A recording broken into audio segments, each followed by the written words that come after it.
Assalamualaikum warahmatullahi wabarakatuh.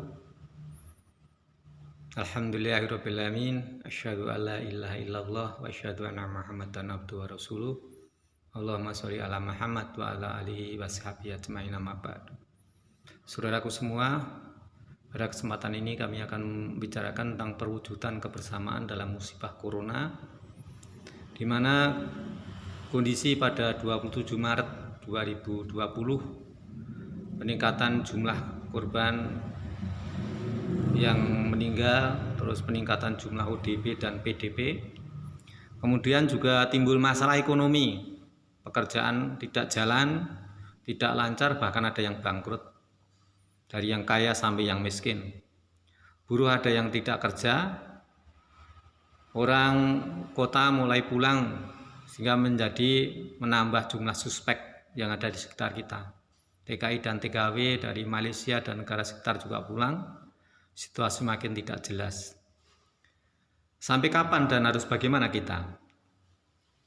Tidak ada yang tahu. Semoga dapat berakhir sehingga pulih kembali, amin. Yang saya sampaikan adalah ikuti anjuran pemerintah tentang kebersihan, tentang cuci tangan. Itu kemudian tidak boleh bergerombol di rumah jika tidak ada hal yang sangat penting. Kemudian dilaksanakan ibadah di rumah, baik sholat jamaah maupun sholat Jumat. Terus belajar juga di rumah. Mungkin musibah ini bisa berjalan beberapa bulan, karena juga menurut negara-negara lain yang terjadi juga begitu. Ekonomi terus bagaimana? Terus bekerja bagaimana? Nanti kalau dalam kondisi darurat itu mungkin yang boleh jalan itu hanya penyedia makanan dan usaha bahan makanan, apotek dan rumah sakit. Negara tertentu atau kota tertentu yang menekan lockdown itu, kemudian kalau ada orang keluar diopiak-opiak sampai digebuki. Di negara lain pada yang ditembak itu. Maka untuk ibadah dan lain sebagainya tadi jalan. Kalau tidak mungkin bisa orang kelaparan. Maka lockdown ekonomi tetap harus berbagian jalan. Kalau ditutup fatal, nanti rumah sakit ditutup, apotek ditutup, akan tutup fatal, tidak bisa, tidak mungkin. Lah bekerja di rumah boleh, kalau ada yang pekerjaan-pekerjaan yang bisa dilaksanakan di rumah. Ada guru, ada dosen, ada siswa, ada macam-macam, ada pegawai kantor yang bisa bekerja dari rumah. Tapi juga ada yang tidak bisa bekerja di rumah, tidak bisa bekerja di rumah, harus di luar. Ada yang bisa, ada yang tidak. Yang di luar bisa, misalnya bekerja di luar itu harus tidak berjubel dan bergerombol. Di sawah misalnya, di Tegal, di kebun, jahit sendiri ya silahkan saja. Itu masih bisa jalan, tidak masalah.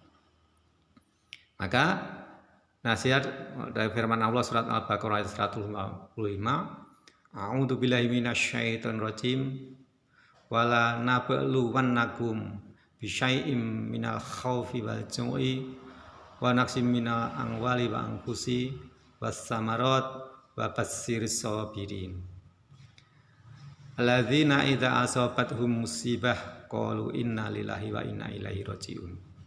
Jadi, dan sungguh kami berikan cobaan kepadamu, pada kita semua, dengan sedikit ketakutan. Dengan corona ini menjadi takut, kelaparan karena tidak bekerja, kekurangan harta, ada yang bangkrut, jiwa ada yang meninggal, dan buah-buahan sehingga usahanya menjadi kacau. Dan berikanlah berita gembira pada orang yang sabar. Orang yang sabar itu bagaimana? Yaitu orang yang apabila ditimpa musibah, kita ini sedang menerima musibah, mereka mengucapkan inna lillahi wa inna ilaihi rajiun. Jadi semua ini dari Allah, ini kembali ke Allah, ini takdir Allah.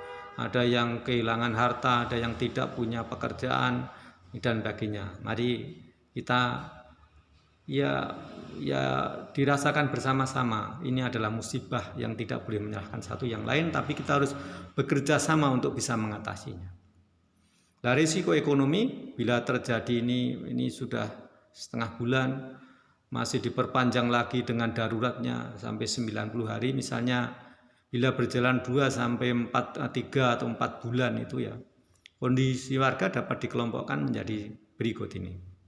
Kelompok yang pertama, ada kemampuan dan bisa membantu, ada kemampuan bisa membantu walaupun dia masih kehilangan harta, tapi ada kemampuan dan bisa membantu.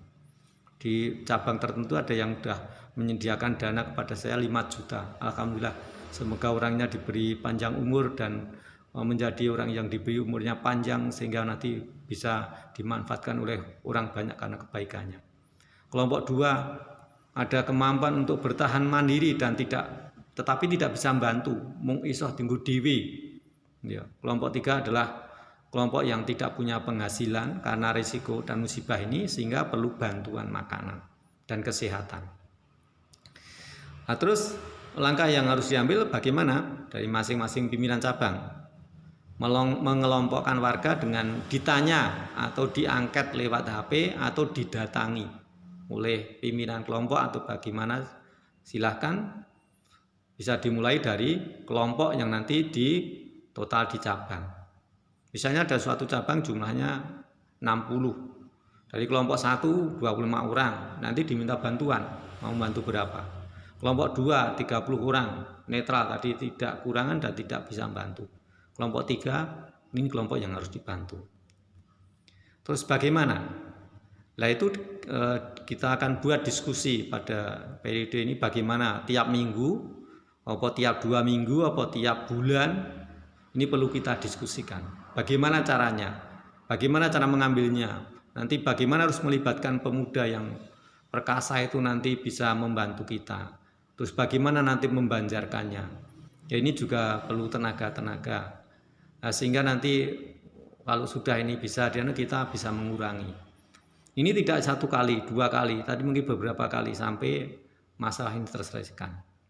Maka langkahnya menghubungi kelompok 1 lewat WA atau kelompok A dikumpulkan dengan pertemuan kecil dan terstandar. Dalam pertemuan itu artinya datang cuci tangan, nanti kemudian itu ada hand sanitizer, yang duduknya jangan dekat-dekat, jangan dilihat bergerombol-gerombol sehingga dilihat polisi, nanti kita dimasalahkan.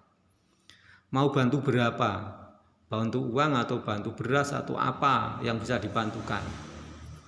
Nanti kita diwujudkan dan dikumpulkan di cabang itu. Terus bantuan utama adalah makanan dan kesehatan untuk berobat dan sebagainya. Yang lain, kepentingan yang lain kita tunda. Demikian, terima kasih. Silakan punya pendapat dan usul, nanti kita bisa diskusi pada Telegram, nanti pada telekonferensi lewat Zoom. Ini coba saya model begini nanti supaya waktunya efektif, Bapak bisa berpikir lebih dahulu. Terima kasih. Untuk selanjutnya berita dan yang lain nanti kirimkan ke WA bagaimana tekniknya. Assalamualaikum warahmatullahi wabarakatuh.